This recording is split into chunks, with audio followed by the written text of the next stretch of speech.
Работа над учебниками по истории и географии Осетии практически завершена. Географию родного края учащимся будут преподавать на родном остинском языке. Такое предложение было внесено, но окончательное решение пока не принято. Как пояснили в Министерстве образования, необходимо обеспечить прохождение курсов для всех учителей, так как преподавание предмета на родном языке – это новшество. В идеале предметы национального компонента, а мы их относим именно к таковым, должны преподаваться на родном языке.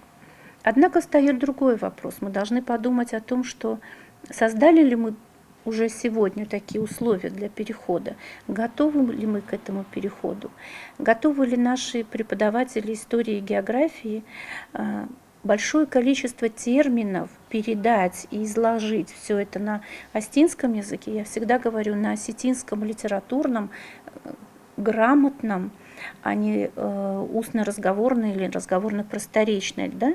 Мы не об этом говорим.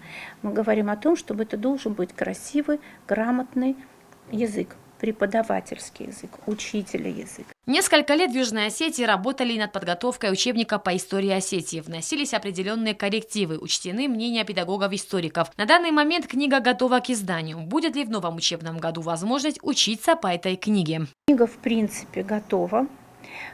И мы думали о том, чтобы готовить уже книгу к изданию. В новом учебном году могли бы предоставить такую возможность нашим детям учиться по этой книге.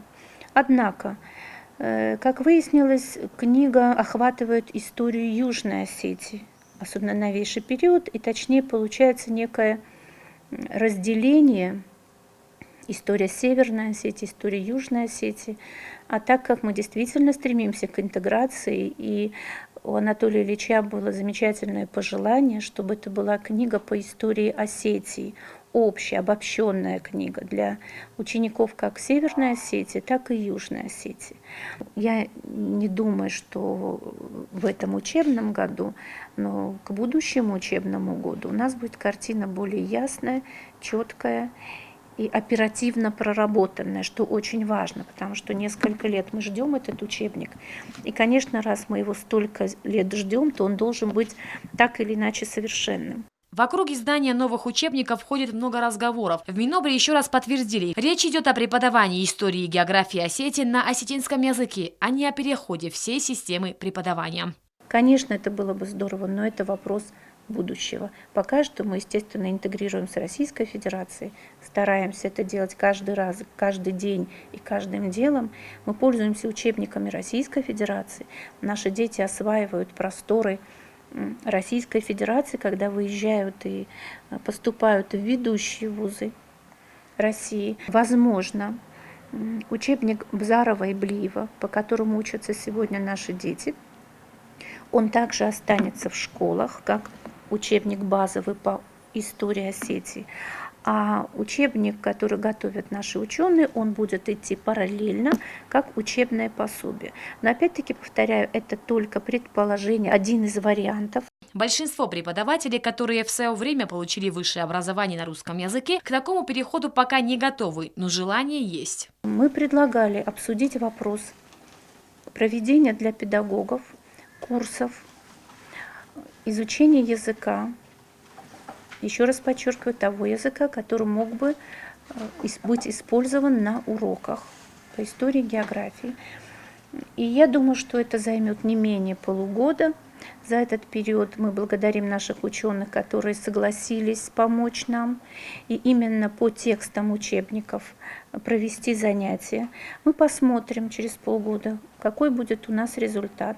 Вопросы изучения истории и географии Осетии в школах на остинском языке обсуждались на совещании, где приняли участие представители научного сообщества, учителя истории и географии, авторы учебников и президент страны Анатолий Бибилов. Учителям географии представлен перевод учебника. Электронная версия будет роздана всем педагогам, чтобы они ознакомились с текстом.